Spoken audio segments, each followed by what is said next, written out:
warahmatullahi wabarakatuh. Selamat pagi anak-anak. Bagaimana kabar kalian hari ini? Sehat? Sehat ya, alhamdulillah. Dan bersyukur kita dapat berkumpul di pagi hari ini sehingga kita dapat melakukan pembelajaran dengan baik dan lancar. Apakah kalian sudah siap mengikuti pembelajaran hari ini? Siap, harus siap ya.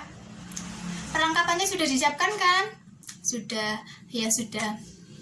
Sebelum kita memulai pembelajaran hari ini, mari kita berdoa bersama-sama terlebih dahulu. Berdoa menurut kepercayaan dan keyakinan masing-masing. Berdoa, mulai.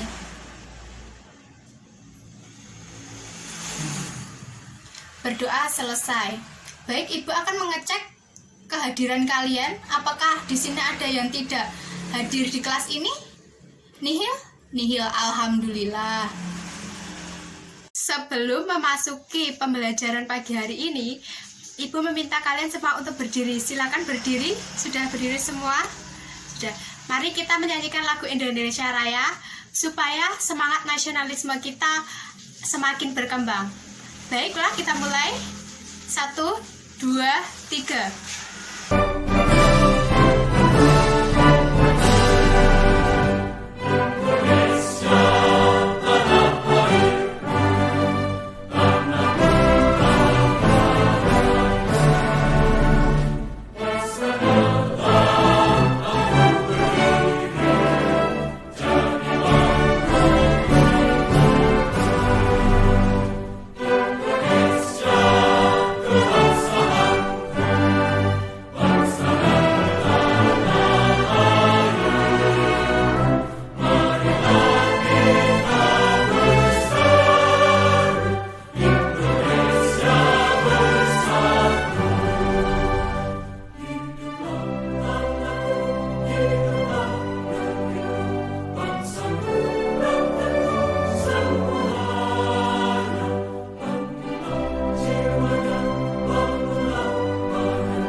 Selesai, kalian boleh duduk kembali. Pada materi bab 3 ini, kita akan membahas mengenai kewenangan lembaga-lembaga RI menurut Undang-Undang Dasar 1945, yang di dalamnya akan membahas mengenai pertama, suprastruktur dan infrastruktur politik. Yang kedua yaitu lembaga-lembaga negara menurut Undang-Undang Dasar 1945. Yang ketiga yaitu tata kelola pemerintahan yang baik. Dan keempat yaitu partisipasi warga negara dalam sistem politik di Indonesia. Selanjutnya yang akan dibahas dalam pembelajaran kali ini, pada pagi ini kita akan membahas tentang lembaga-lembaga negara menurut Undang-Undang Dasar 1945. Kita ketahui bahwa Indonesia adalah bangsa yang besar. Sejak tanggal 17 Agustus 1945, NKRI lahir. Indonesia yang memiliki keberagaman dan kemajemukan kebudayaannya, rakyat sepakat membentuk sebuah negara yang dalam sebuah negara tersebut melahirkan sebuah pemerintahan yang pengatur dan mengelola untuk kepentingan negara, termasuk kepentingan bangsanya. Dalam ajaran Trias Politika ada 3 pembagian kekuasaan, yaitu lembaga eksekutif, lembaga legislatif, dan lembaga yudikatif. Kenapa harus dibagi? Dalam konteks keluarga saja, apabila salah satu mendominasi perannya, negara tersebut akan hancur. Apalagi negara yang konteksnya lebih besar daripada keluarga. Apabila dalam negara tersebut salah satunya ataupun pemimpinnya yang menjalankan pemerintahan mendominasi perannya, negara tersebut akan hancur.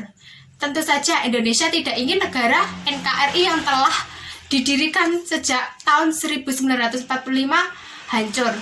Oleh sebab itu, Indonesia mengadopsi pembagian kekuasaan agar lembaga-lembaga yang menjalankan pemerintahan dapat menjalankan kewenangannya dengan baik, tidak melakukan sewenang-wenang dalam kekuasaannya. Oleh karena itu, kita perlu mempelajari pembagian kekuasaan lembaga-lembaga negara yang ada di Indonesia menurut Undang-Undang Dasar 1945. Kompetensi dasar dalam pembelajaran ini yaitu menganalisis kewenangan lembaga-lembaga negara berdasarkan Undang-Undang Dasar 1945 dengan tujuan agar siswa mampu mengidentifikasikan lembaga-lembaga negara menurut Undang-Undang Dasar 1945. Undang-Undang Dasar tahun 1945 sebagai konstitusi bangsa Indonesia mengatur keberadaan lembaga-lembaga negara mulai dari tugas, fungsi, kewenangan sampai pada kemudian dijabarkan lebih lanjut atau lebih khusus oleh undang-undang, yaitu Undang-Undang Nomor 42 Tahun 2014 mengenai MPR, DPR, DPD, dan DPRD, Undang-Undang Nomor 3 Tahun 2009 mengenai Mahkamah Agung, Undang-Undang Nomor 4 Tahun 2014 mengenai Mahkamah Konstitusi, Undang-Undang Nomor 18 Tahun 2011 mengenai Komisi Yudisial, dan Undang-Undang Nomor 15 Tahun 2004 mengenai BPK. MPR, Majelis Permusyawaratan Rakyat. Adakah yang tahu siapa MPR itu? MPR adalah lembaga tinggi negara dalam sistem ketatanegaraan Indonesia, bukan lembaga tertinggi negara. Anggota MPR terdiri dari DPR dan DPD. Anggota MPR berjumlahkan sebanyak 550 anggota. Tugas dan wewenang MPR yaitu menetapkan dan mengubah undang-undang dasar, melantik presiden dan atau wakil presiden, dan hanya dapat menghentikan presiden dan atau wakil presiden dalam masa jabatannya menurut Undang-Undang Dasar 1945. MPR juga memiliki hak dan kewajibannya sebagaimana yang diatur dalam Undang-Undang Nomor 22 Tahun 2003 tentang susunan dan kedudukan MPR, DPR, DPD, dan DPRD. Presiden. Dalam sistem ketatanegaraan Republik Indonesia, presiden adalah kepala negara dan kepala pemerintahan. Presiden dan wakil presiden dipilih secara langsung oleh rakyat. Syarat untuk menjadi presiden diatur lebih lanjut dalam Pasal 6 ayat 2 dalam Undang-Undang Dasar 1945. Kekuasaan presiden berdasarkan Undang-Undang Dasar 1945 yaitu membuat undang-undang bersama DPR, menetapkan peraturan pemerintah, kemudian memegang kekuasaan angkatan darat, laut, dan udara, menyatakan perang, membuat perdamaian dan perjanjian dengan negara lain atas persetujuan DPR, kemudian menyatakan keadaan bahaya, lalu mengangkat dan menerima duta dan konsul atas pertimbangan DPR, lalu memberikan grasi dan rehabilitasi atas pertimbangan MA, lalu memberikan amnesti dan abolisi atas pertimbangan DPR, kemudian memberi gelar, tanda jasa, dan tanda kehormatan lainnya, lalu membentuk Dewan Pertimbangan yang bertugas memberi nasihat kepada presiden, kemudian mengangkat dan memberhentikan menteri-menteri negara, terakhir yaitu mengajukan RUU APBN. DPR dipilih melalui pemilu. Dalam pasal 20 ayat 1, DPR memiliki fungsi legislasi, fungsi anggaran, dan fungsi pengawasan. Fungsi legislasi adalah DPR memegang kekuasaan membuat undang-undang bersama presiden. Fungsi anggaran adalah DPR membahas dan memberikan persetujuan atau tidak terhadap RUU APBN yang dirancang oleh Presiden. Fungsi pengawasan adalah DPR memberikan sebuah pengawasan atas pelaksanaan undang-undang dan APBN. Berdasarkan pasal 20A ayat 2, hak anggota DPR adalah hak interpelasi, hak angket, dan hak menyatakan pendapat. BPK, Badan Pemeriksa Keuangan. BPK adalah lembaga yang bebas dan mandiri yang memiliki tugas khusus untuk memeriksa pengelolaan keuangan negara. Hasil pemeriksaan BPK akan diserahkan kepada DPR, DPD, dan DPRD. Berikutnya MA, Mahkamah Agung. MA adalah lembaga negara yang memegang kekuasaan kehakiman di samping sebuah mahkamah konstitusi di Indonesia. MA membawai peradilan di Indonesia. Kemudian berdasarkan pasal 24A ayat 1 Undang-Undang Dasar 1945, MA memiliki wewenang untuk mengadili pada tingkat kasasi, menguji peraturan perundang-undangan di bawah undang-undang terhadap undang-undang, dan mempunyai wewenang lainnya yang diberikan oleh undang-undang. Kemudian lembaga Mahkamah Konstitusi atau MK. MK beranggotakan 9 orang, 3 orang dipilih oleh MA, 3 orang dipilih oleh DPR, dan 3 orang dipilih oleh Presiden. MK memiliki wewenang diantaranya: pertama, mengadili pada tingkat pertama dan terakhir undang-undang terhadap Undang-Undang Dasar 1945. Kedua, yaitu memutus sengketa kewenangan lembaga negara yang kewenangannya diberikan oleh Undang-Undang Dasar 1945.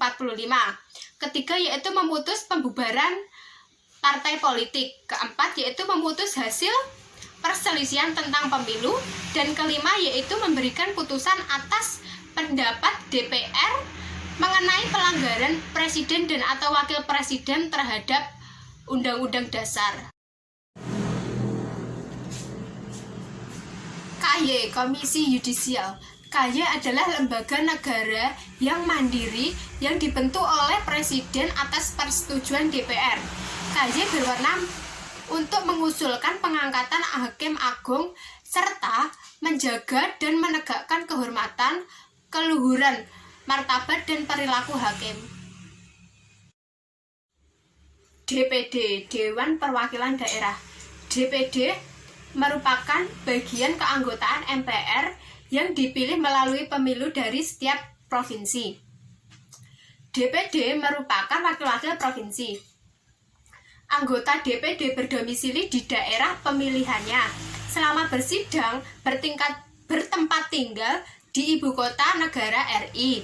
Kemudian DPD berhak mengajukan rancangan undang-undang yang berkaitan dengan otonomi daerah dan yang berkaitan dengan daerah. Baiklah anak-anak, tadi sekilas penjelasan dari Ibu mengenai kewenangan lembaga-lembaga negara berdasarkan Undang-Undang Dasar 1945. Untuk menambah pemahaman kalian, kita akan berdiskusi kelompok bersama-sama. Sebelum itu, kalian terlebih dahulu membagi menjadi 8 kelompok terlebih dahulu. Silakan membentuk kelompok. Sudah? Satu kelompok berapa orang? 4-5 orang ya. Ada yang 5, ada yang 4. Oke, salah satu perwakilan kelompok bisa mengambil undian yang ada di tangan Ibu. Ya, ambil satu. Ya, sudah.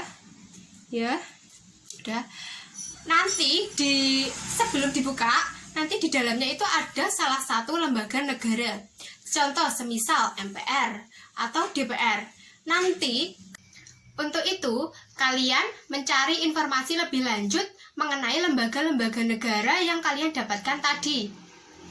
Nanti Ibu akan membagikan lembar kerja siswa untuk kalian. Satu kelompok satu mengerjakan satu saja, tapi didiskusikan bersama. Tidak boleh kerja sendiri. Yang satu bekerja, yang satu ngomong.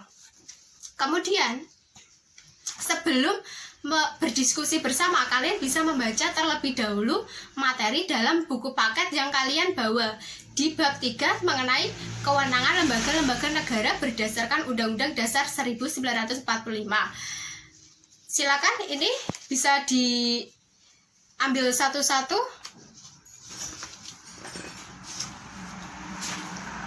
Sudah mendapatkan semuanya? Selamat, kalian bisa mengerjakan. Waktunya 15 menit dari sekarang. Ini laporan hasil diskusi sudah semuanya. Setelah kita melalui diskusi bersama dan presentasi tadi, ada beberapa kelompok yang menanggapi, memberikan tambahan, dan lain-lain.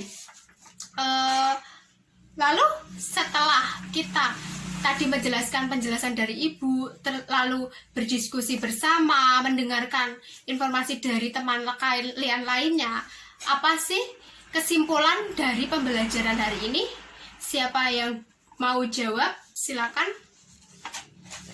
Ya? Ya, betul sekali. Seperti yang dibilangnya Mbaknya, bahwa lembaga negara berdasarkan Undang-Undang Dasar 1945 tidak ada lembaga tertinggi negara, yang ada lembaga tinggi negara. Lembaga tinggi negara dalam sistem ketatanegaraan RI berdasarkan Undang-Undang Dasar 1945 itu terdiri dari MPR, Presiden, DPR, BPK, MK, KZ, MA, dan DPD. Itu semua lembaga tinggi negara. Tidak ada kekuasaan yang lebih tinggi di atasnya lagi. Baiklah, sebelum kita mengakhiri pembelajaran pada pagi hari ini, sebelum itu Ibu akan bertanya, siapa yang ingin bertanya tentang materi hari ini? Atau mungkin ada yang belum paham materi yang kita pelajari hari ini? Ada yang mau bertanya? Tidak ada? Baiklah, sebelum kita mengakhiri, mari kita berdoa terlebih dahulu menurut kepercayaan dan keyakinan masing-masing. Berdoa mulai.